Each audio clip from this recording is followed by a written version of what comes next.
paz do Senhor, amados irmãos e irmãs, graças a Deus, mais uma vez aqui estamos para estudarmos a palavra do Senhor. E hoje estaremos estudando a nossa lição de número 3, o Supremo Pastor.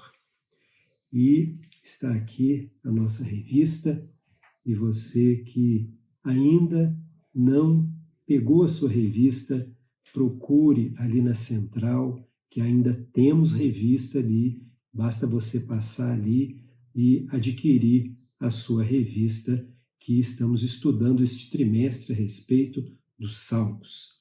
E nessa lição de hoje, nós vamos responder a algumas perguntas, vamos analisar alguns termos. E a primeira pergunta é: qual a importância deste tão conhecido salmo para a nossa vida? Outro tema que nós iremos estudar nesta lição, falaremos sobre quais os princípios fundamentais que orientam a prática pastoral. Então, estaremos também respondendo esta pergunta. E dentro deste tema, eu quero indicar a você, pegue uma Bíblia de estudo pentecostal. Se você não tem esta Bíblia, pode solicitar este estudo na página de 1867. Tem ali um estudo muito edificante falando sobre as qualificações morais do pastor. Um estudo muito edificante na Bíblia de Estudo Pentecostal, página 1867. Outra pergunta que nós iremos responder nesta lição: qual a importância do descanso para a ovelha? Nós veremos que como esse descanso ele é importante para o bem-estar da ovelha. Outra coisa, você já ouviu falar sobre ovelha virada? Nós vamos explicar o que é isso, quando isso acontece, e quando acontece isso, o perigo que a ovelha está correndo. Ela necessita, então, da ajuda do seu pastor. Vamos ver isso. E iremos também ler, estudar, nos debruçar sobre alguns termos deste salmo. Por exemplo, vamos ver o Supremo Pastor. Também outro termo, refrigera minha alma, sobre o refrigério. O Vale da Sombra da Morte, estaremos estudando também sobre isto. A tua vara e o teu cajado me consolam. E preparas uma mesa perante mim. Esta mesa, o que vem a ser esta mesa? Vamos também estudar sobre este termo.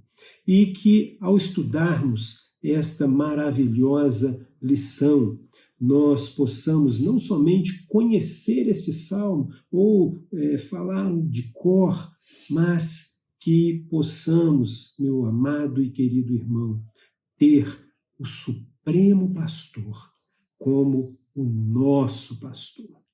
Pertencermos ao rebanho desse pastor.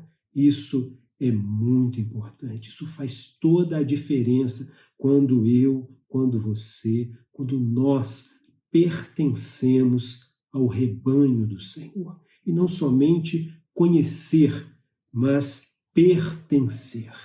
Nós vamos orar para que o Senhor continue falando conosco nesta lição tão maravilhosa.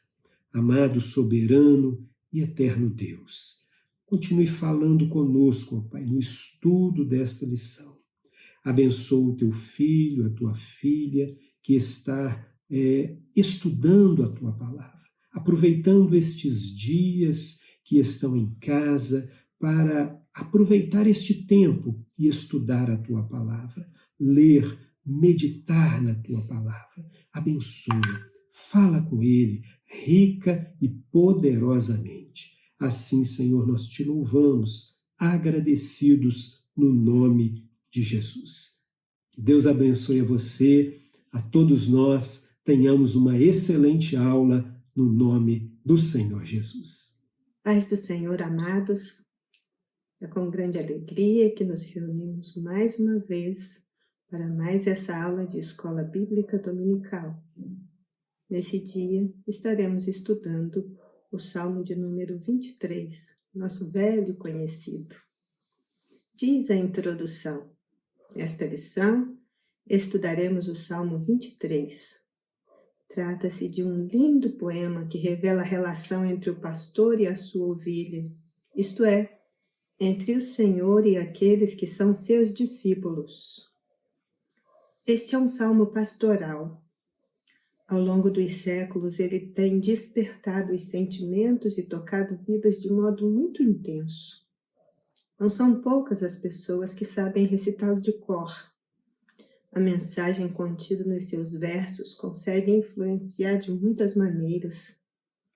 Ele tem sido bálsamo para os aflitos, consolo para os tristes, encorajamento para os que estão desalentados, traz sentimentos de segurança e paz, e volta o nosso olhar para o Supremo Pastor, nos dando uma visão adequada de como deve ser a nossa vida nessa terra, enquanto ovelhas.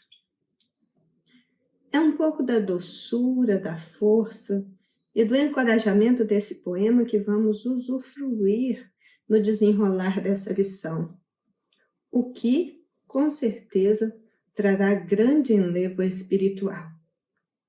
Então, vamos pensar primeiramente no tópico 1, sobre o pastor e suas ações.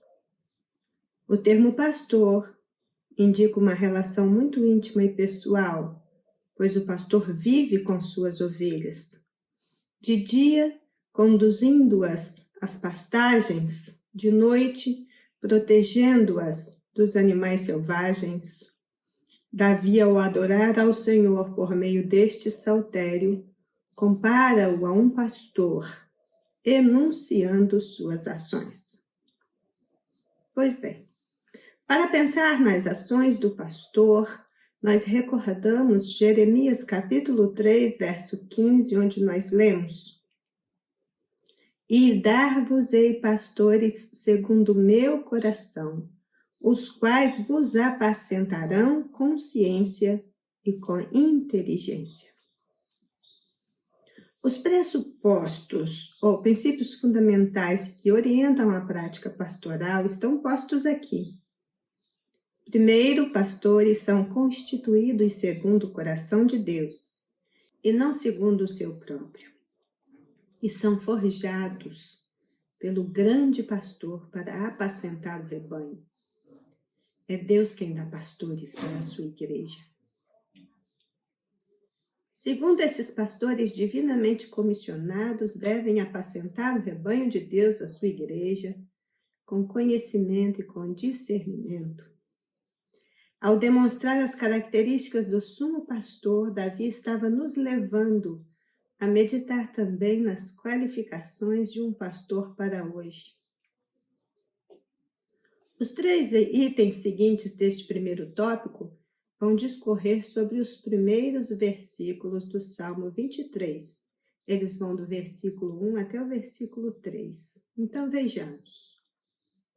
O 1.1 fala de descanso nos momentos de perigo. Davi afirma que o seu pastor o faz deitar em verdes pastos. Diferentemente do mercenário, o pastor não abandona suas ovelhas nos momentos de perigo e as conduz a lugar de descanso.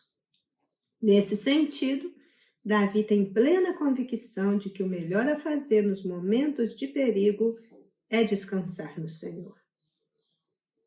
Pensando nessa colocação do comentarista, eu me volto para a obra de Philip Keller, uma obra que escreve sobre o Salmo 23 a partir da perspectiva de um pastor de ovelhas, onde ele diz que para um rebanho se deite, é necessário que algumas das suas necessidades estejam satisfeitas. Primeiro, Devido à sua timidez, elas se recusam a deitar-se, a não ser que estejam plenamente tranquilas e sem temores. Segundo, por causa do seu comportamento social no grupo do rebanho, elas não se deitam enquanto houver quaisquer outros atritos com outras ovelhas. E olha que ovelhas podem ser bem implicantes umas com as outras. Também, se estiverem sendo importunadas por moscas, por parasitas, elas também não se deitarão. Elas só conseguem relaxar quando elas estão livres desses incômodos. Também não se deitam se estiverem com fome. Elas precisam estar bem alimentadas para conseguir se deitar. Ou seja, para que consigam repousar, elas precisam se sentir seguras, sem medos, sem tensões, sem irritações ou fome. Se não for assim, além de não se deitarem, também ficam agitadas. Somente o pastor pode lhes proporcionar o que elas necessitam para estarem tranquilas e livres das suas ansiedades. Seria diferente com os seres humanos? Será que, em meio a tudo que estamos vivendo em nossos dias, ainda podemos ser conduzidos a pastos verdejantes para descansarmos e águas tranquilas para sossegarmos nossos corações e nossas mentes? Em meio a toda essa problemática, nós temos uma escolha a fazer. Ou viveremos em constante ansiedade, medo e pressentimentos assombrosos, ou vamos nos voltar para o único que pode nos conduzir aos pastos verdejantes e às águas tranquilas para que possamos experimentar paz e serenidade. Esse não é um exercício fácil de fazer e nem simples, mas ele é necessário. Salmo capítulo 4, verso 8 diz: Em paz também me deitarei e dormirei, porque só tu, Senhor, me fazes habitar em segurança. Na quietude dos pastos verdejantes, na serenidade das águas tranquilas, que não é uma utopia, mas uma doce realidade que pode alcançar aqueles que estão em Cristo Jesus. Nessa condição, nós desfrutamos o abrigo protetor de um pastor que não é mercenário e que não abandona suas ovelhas quando o perigo mostra sua face. Então, pensemos no item 1.2, refrigério para a alma atribulada. O salmista declara que seu supremo pastor lhe concede refrigério para a sua alma. Os perigos enfrentados no decorrer da vida podem ser externos e internos. Os externos afetam nosso corpo, os internos, nossa mente, afastando-nos de Deus e dos seus propósitos. Mas aprendemos que o nosso pastor é aquele que refrigera a alma, ou seja, aquele que retira, que afasta as nossas impurezas, conduzindo-nos para o caminho correto. Neste salmo, quem fala é uma ovelha que está aos cuidados do seu pastor. Como ovelha e tendo um bom pastor, é correto pensar que elas não ficariam perturbadas. Mas a realidade é que ovelhas são assaltadas por muitas inquietações. Elas se perturbam muito facilmente e enfrentam perigos durante sua existência que podem comprometer sua vida. Davi era muito amado pelo Senhor. Ainda assim, no convívio com diferentes situações ao longo da sua vida, ele experimentou momentos de serenidade e abatimento. Se alegrou e se deprimiu, acertou e errou. Com um coração sensível, sofreu muitos desalentos. Ora estava em pé, ora estava prostrado. Por isso ele pediu: refrigera a minha alma. A sensação agradável produzida pela frescura faz a alma serenar, refrescar Isso porque ela encontra-se agitada, quente, inquieta, desconfortável.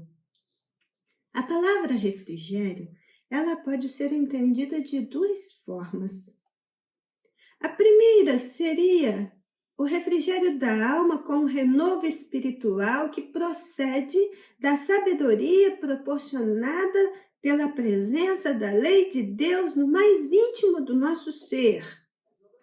O conhecimento de Deus refrigera a alma, mostra caminhos e nos dá condição de permanecermos em sua santa presença sossegadamente. Salmo 19, 7. A lei do Senhor é perfeita e refrigera a alma, o testemunho do Senhor é fiel e dá sabedoria aos simples. A outra sugestão seria em relação a uma ovelha desgarrada que é trazida de volta. No calor dos ânimos exaltados, pode acontecer de uma ovelha se desgarrar. Elas seguem umas às outras cegamente, têm comportamento tolo, nem sempre conseguem permanecer na pastagem oferecida pelo pastor e desprendem-se do rebanho. Furam cercas, saem do seu círculo de proteção, sem se darem conta do que estão fazendo e do quanto ficam expostas a perigos. A Bíblia utiliza em algumas das suas passagens esta imagem da ovelha desgarrada, como em Isaías 53, 6, por exemplo, todos nós andávamos desgarrados como ovelhas, cada um se desviava pelo seu próprio caminho, mas o Senhor fez cair sobre ele a iniquidade de nós todos. Nós temos pensado esse salmo a partir da obra de Philip Keller, porque ela realmente tem uma profundidade, um alcance compreensível do tema que somente um pastor experiente teria. Quando toca essa questão do refrigério da alma, ele nos conta uma particularidade da ovelha de grande significado, pois o paralelo entre ovelhas reais e pessoas reais pode ser impressionante. Ele nos fala da ovelha virada, aquela que se vira de costa, não consegue mais desvirar-se sozinha ou se colocar de pé. Segundo escreveu Keller, a ovelha virada que não consegue se levantar é uma cena muito triste de se ver. Se o proprietário não chega até a ovelha num período razoavelmente curto, ela pode até morrer. Trata-se, então, de outra razão porque é tão essencial a um pastor cuidadoso supervisionar seu rebanho todo dia, contando para verificar se estão todas ali, se estão todas aptas a se levantarem e a permanecerem de pé. Se uma ou duas estiverem faltando, geralmente o primeiro pensamento que virá à mente do pastor é: tem uma das minhas ovelhas virada em algum lugar e eu preciso buscá-la para colocar de pé novamente. Se o clima estiver quente e ensolarado, uma ovelha virada pode até morrer em poucas horas. Se estiver frio, nublado e chuvoso, ela pode sobreviver nessa posição por dias. Um pastor passa horas procurando uma única ovelha perdida. E essa história do pastor sair aflito em busca da ovelha toma um outro significado quando sabemos desse fato. Keller afirma que várias e várias vezes ele passou horas procurando por uma ovelha desaparecida e então ele a avistava de longe, deitada de costas, suas perninhas no ar, totalmente desamparada. Ele começava a correr em direção a ela o máximo que podia, porque cada minuto era crucial. Dentro do pastor há um sentimento misto de medo e regozijo. Medo de que possa ser tarde demais. E regozijo porque ela finalmente foi encontrada. Tão logo o pastor encontra a ovelha virada, ele a apanha, rola ela delicadamente para o lado. Se ela permaneceu ali de barriga para cima durante muito tempo, ele precisa ajudá-la a ficar de pé. ele precisa esfregar suas perninhas para restaurar a circulação. Isso normalmente leva um tempo, mas aí quando a ovelha começa a andar novamente, ela ainda tropeça, ela ainda vacila, pode cair algumas vezes, mas pouco a pouco ela recobra o equilíbrio. Ela começa a andar com firmeza e segurança, então ela sai correndo para se juntar às outras, livre dos seus medos e do seu desespero e com outras chances de continuar vivendo. Agora pensemos, por que houve essa preocupação do escritor sagrado de descrever, de compor esse quadro diante de nós? Eu penso que é porque os filhos de Deus também caem. E como uma ovelha virada, eles podem estar passando por grande problema espiritual sem forças para se levantar e se colocar de novo sobre suas pernas para seguir adiante com o rebanho.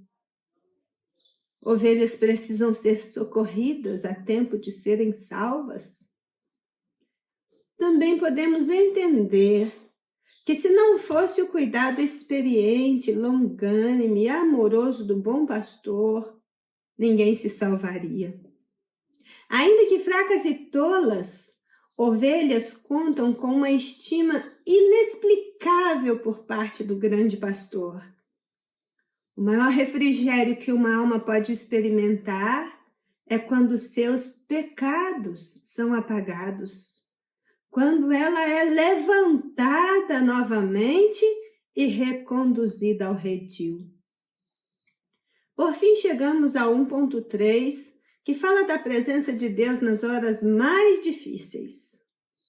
Davi, após refletir sobre os perigos externos e internos, passa a análise da ação do pastor em face aos momentos mais difíceis da vida humana, que é quando ele enfrenta o corredor da morte. Sabe-se que Davi passou por várias vezes pelo vale da sombra da morte.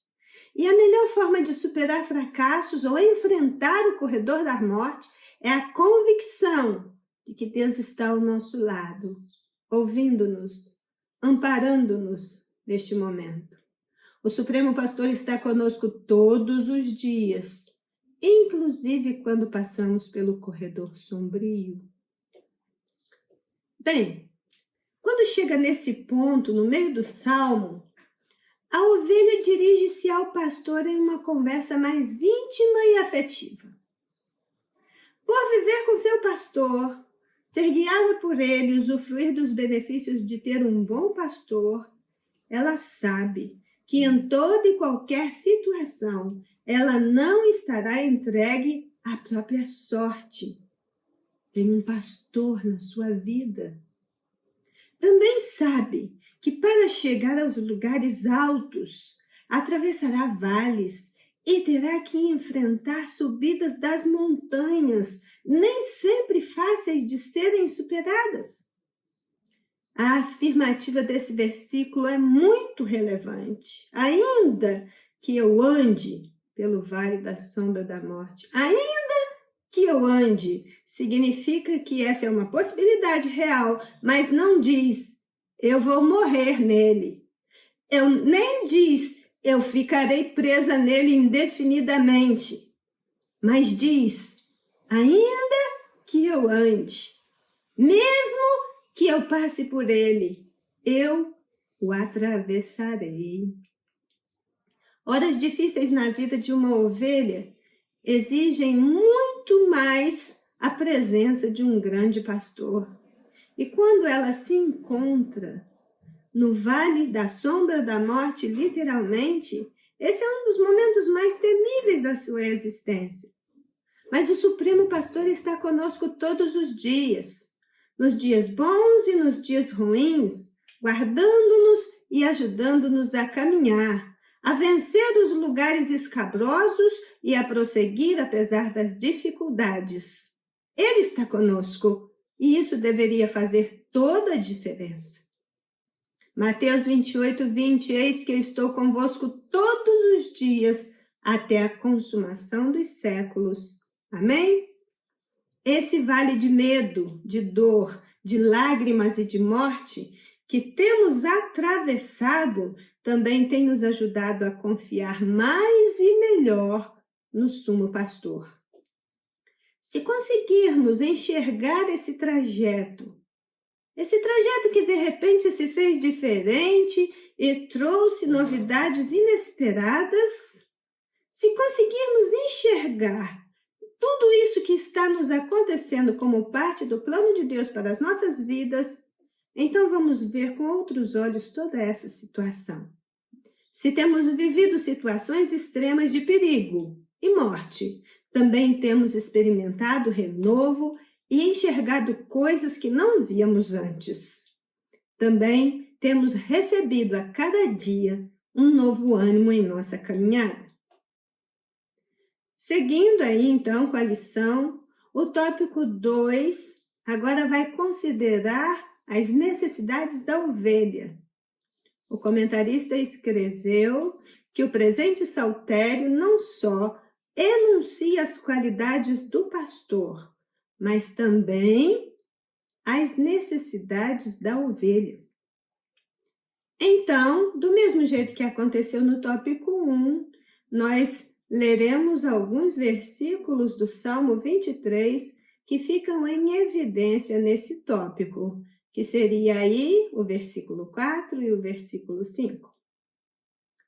O 2.1 nos fala da necessidade de proteção. Davi tinha pleno conhecimento das necessidades das ovelhas, pois que exerceu a função pastoral.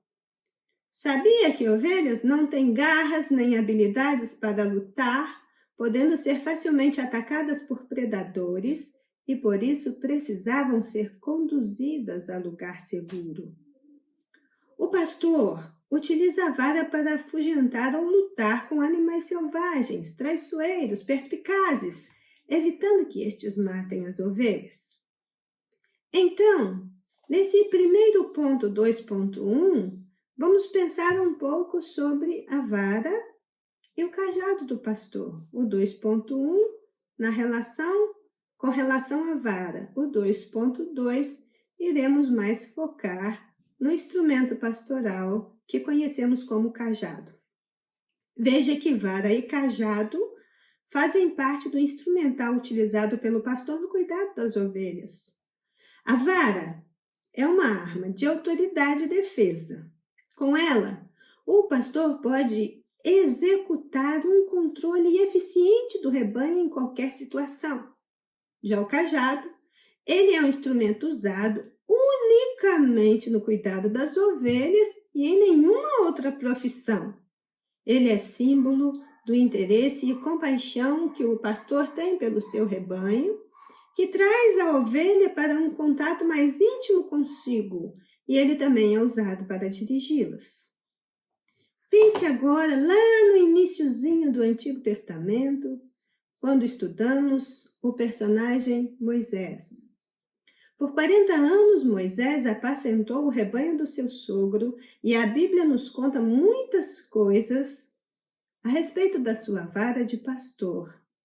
Em Êxodo 4, 1 e 2, lemos: Então respondeu Moisés e disse: Mas eis que não me crerão, nem ouvirão a minha voz, porque dirão: O Senhor não te apareceu. E o Senhor lhe disse: Que é isso na tua mão? E ele disse: Uma vara. Veja que Deus chamou a atenção de Moisés para a coisa mais simples imaginável: a vara em sua mão. Uma vara de pastor, um pedaço de pau morto já há muito e muito tempo. É provável que Moisés tivesse carregado essa mesma vara durante anos. Então Deus manda Moisés jogar aquela vara no chão. E quando Moisés obedeceu à ordem de Deus e jogou a vara no solo, ela ganhou vida e se transformou em uma serpente, e o próprio Moisés fugiu dela.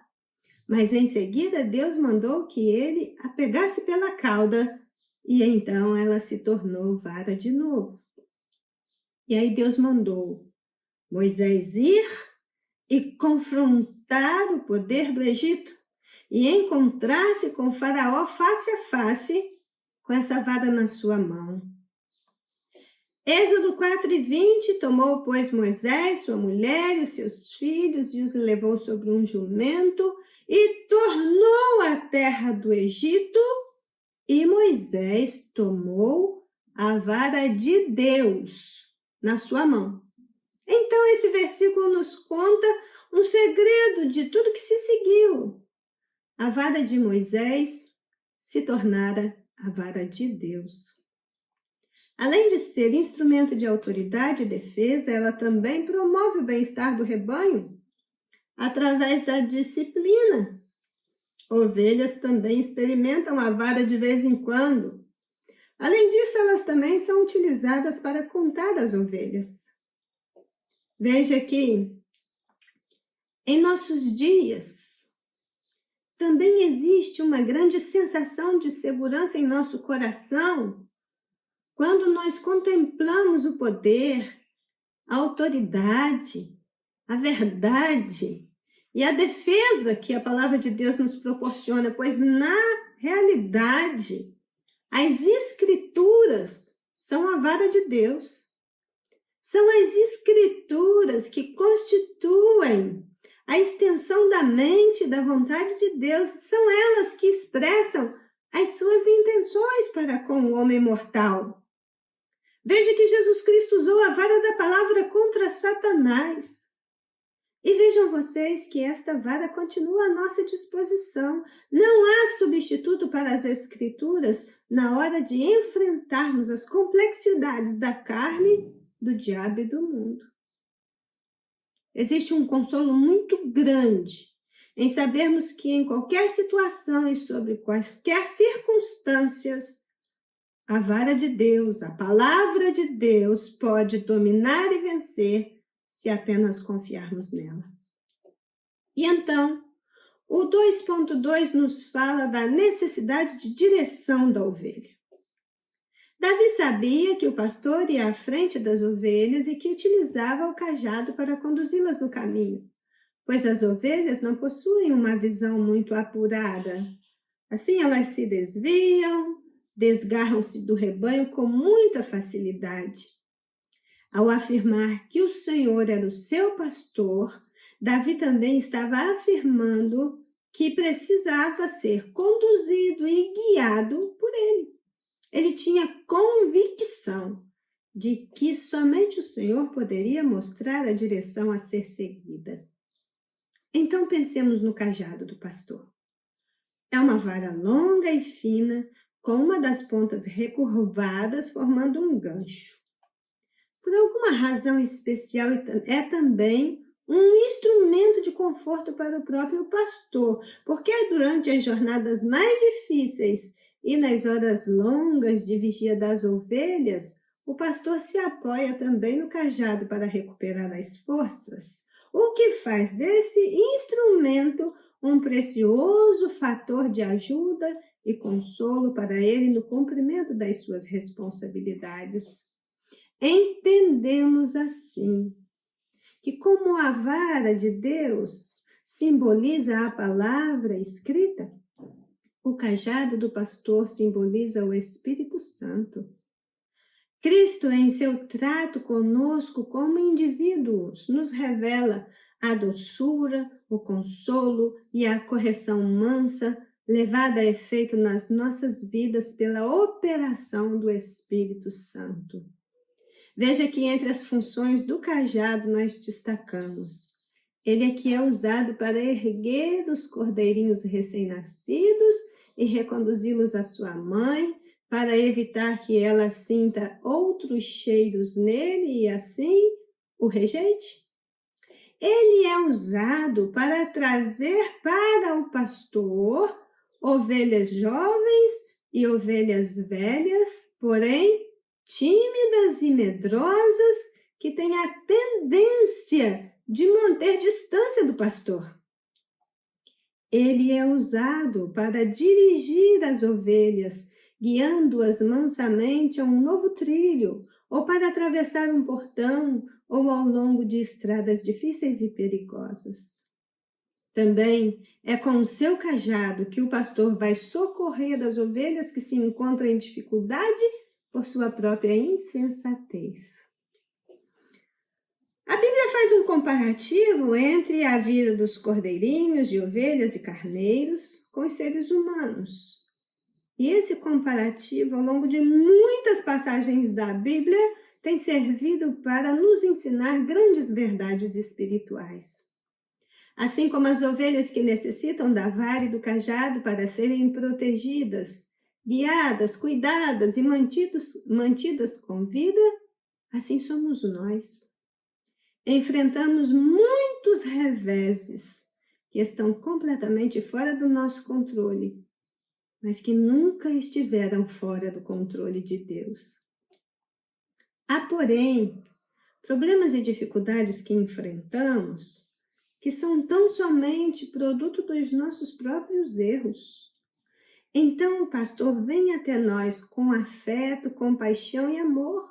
Aproxima-se com ternura, ergue-nos pelo seu Espírito Santo e nos tira das situações mais embaraçosas. E então somos visitados por sua compaixão, longanimidade e perdão. Misericordioso e piedoso é o Senhor, longânime e grande em benignidade. Salmo 103, 8. O item 2.3 nos fala da necessidade de provisão. Diz o comentarista: as ovelhas necessitam ser alimentadas. Precisam que lhes seja oferecido pastos verdejantes. Ovelhas não conseguem distinguir entre as ervas próprias para o consumo e as venenosas. Como ovelhas de Cristo, somos alimentados pela sua palavra. E então o versículo que está em evidência nesse item é o Salmo 23, verso 5, preparas uma mesa perante mim. Ovelhas não cuidam de si mesmas. Mais do que qualquer outra criação, exige atenção e cuidados especiais e permanentes. Todo o bem-estar do rebanho depende inteiramente da boa administração do pastor. Deus é o pastor para quem nenhum problema é grande demais no que diz respeito ao cuidado do rebanho. É possível que o que Davi chamou de mesa não seja isso que nós conhecemos por mesa, mas que seja na realidade todo um território de pastagem.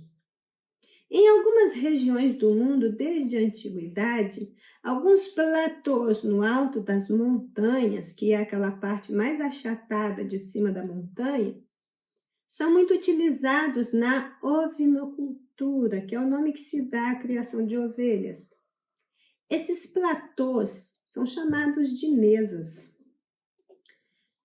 Essas mesas, ou esses platôs no alto das montanhas, são distantes e de difícil acesso, mas o Criador, empenhado na sua missão e que tem interesse genuíno no seu rebanho, não vai poupar tempo e esforço para preparar tudo para a chegada dos seus animais nesses lugares onde eles pastarão com segurança.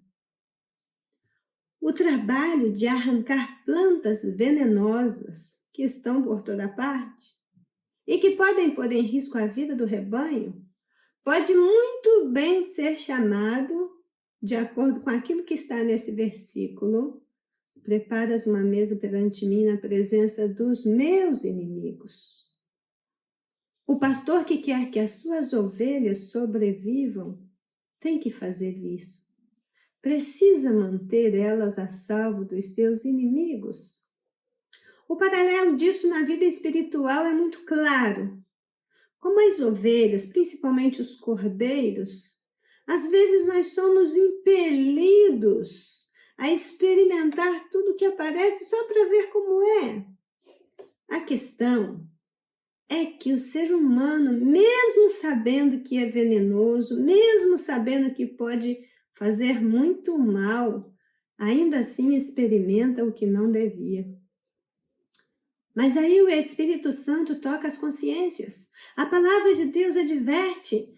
O grande pastor toma as rédeas da situação, em toda e qualquer situação, prevendo esses perigos para nos manter a salvo. Além das plantas venenosas, é muito comum o ataque aos rebanhos por parte dos predadores que estão à espreita o tempo todo. Somente a atenção do pastor nessas mesas, nesse platô, com uma visão plena dos seus inimigos, pode evitar que elas caiam vítimas de seus ataques. Aprendamos uma lição. O mais sensato é andar perto de Cristo, é andar com Cristo. Este é o lugar mais seguro que existe. Se pensarmos bem, são as ovelhas mais distantes, as extraviadas, as errantes, as que estão viradas, é que se tornam presas mais fáceis dos predadores nos momentos mais inesperados. Isso acontece na realidade com muitos, que quando estão sendo atacados, ficam mudos de tanta apreensão. São incapazes de gritar por socorro, retraem-se por achar que ninguém se importa, ou simplesmente desfalecem diante do ataque do adversário que anda ao derredor, bramando como leão, sempre buscando a quem possa tragar. Mas Cristo, nosso supremo pastor, está muito interessado em todas as nossas situações. E também nos manda anunciar a este mundo que ele veio buscar e salvar o que se perdeu, ou está em situação de grande perigo. Ele prepara uma mesa na presença dos nossos inimigos e nos convida a buscarmos as nossas provisões nela, experimentando a sua proteção e o seu cuidado. Por fim, no tópico 3, veremos Cristo, o Supremo Pastor. No Novo Testamento, percebemos que Jesus é o bom pastor, o grande pastor, o sumo pastor. Nesse tópico 3, o comentarista deixou a análise do Salmo 23 e começou a desenvolver o tema do bom pastor a partir de outras passagens, principalmente do Evangelho de João, porque ali o grande eu sou é o bom pastor que dá a sua vida pelas ovelhas. Então vejamos o 3.1. Cristo, o supremo bom pastor, é aquele que dá a sua vida pelas ovelhas. Ao afirmar ser o bom pastor, Jesus se distingue do mercenário e do ladrão. O mercenário, quando vê o perigo, abandona as ovelhas para se salvar. Não se importa com a ovelha. Jesus age de forma diferente. Ele enfrenta o perigo a favor da humanidade. Jesus é diferente do ladrão que vem roubar, que vem matar, que vem destruir, porque ele veio para dar vida. João 10:11, eu sou o bom pastor dá a sua vida pelas ovelhas. Quando o Evangelho de João traz essa imagem vívida de Jesus como o bom pastor, o que nos parece é que está fazendo uma aplicação prática desse Salmo 23. A declaração de Jesus acerca de si mesmo é contrastado com todas estas figuras que são o oposto do bom pastor. Além de dar a sua vida, ele também mantém um relacionamento com as suas ovelhas, diz o item 3.2. Jesus afirma, eu conheço as minhas ovelhas e delas eu sou conhecido, João 10:14. Diversos atos revelam o profundo relacionamento de Jesus com as suas ovelhas. O primeiro é que ele as chama pelo nome, o que demonstra que Cristo conhece a identidade, a individualidade e o temperamento de cada ovelha. Apesar de sermos iguais quanto à nossa natureza, nós temos individualidade, necessidades diferentes, e então, em várias passagens bíblicas, Jesus vai demonstrar que conhece tanto a individualidade quanto a necessidade da ovelha. Por fim, esse item vai nos afirmar que as ovelhas lhe obedecem, ou seja, aprendemos no presente tópico que aqueles que são ovelhas de Cristo são obedientes a Cristo e se relacionam com Ele. Então, o Salmo 23 nos levou ao entendimento do quanto é profunda a relação de um pastor com as suas ovelhas. Ninguém as conhece mais do que ele. Ninguém as ama mais do que ele. Ninguém cuida delas mais do que ele. Assim como em sua majestade e poder, Deus conhece cada uma das estrelas do firmamento e as chamas todas pelos seus nomes, assim também ele conhece a cada um de nós e também chama a todos nós pelos nossos nomes, tanto o que temos aqui na terra, quanto o novo nome que receberemos na glória. Então, quando começamos a raciocinar a partir dos princípios bíblicos, deparamos com esse princípio da individualidade, que começa nos mostrando todas as coisas no universo de Deus, revelando sua infinitude e poder na criação de tudo que existe. Cada pessoa é criação única de um Deus único e é destinada a expressar essa individualidade em Cristo, aonde ela estiver. Tudo que Deus fez revela o seu caráter e o seu controle. Deus criou o homem à sua imagem e cada um reflete a sua individualidade. Como obras de Deus, cada indivíduo possui nobreza, dignidade e valor eterno. Então, Deus nos criou únicos. Deus tem um plano para a minha e para a sua vida. E aí nós vamos vendo, através de tudo aquilo que Deus faz, que para tudo Ele tem um propósito. Mas existe uma porção única da expressão da glória de Deus a ser revelada em cada um de nós, porque nós somos exclusivos. Jesus conhece a individualidade e a necessidade de cada ovelha, mas é propósito dele que também o conheçamos. Temos uma aliança com Deus. Deus tem mantido essa aliança conosco. Em tudo e por tudo, a nossa casa está bem ordenada e guardada, e assim Ele tem procedido por gerações, mesmo quando a nossa parte no acordo seja quebrada vezes sem conta. Mas ainda assim o amor, a graça e a misericórdia de Deus continuam nos alcançando. Os cuidados do nosso Deus, o nosso bom pastor, eles continuam abundantes em nossa existência. Então resta-nos considerar todas estas coisas e responder a Ele com obediência.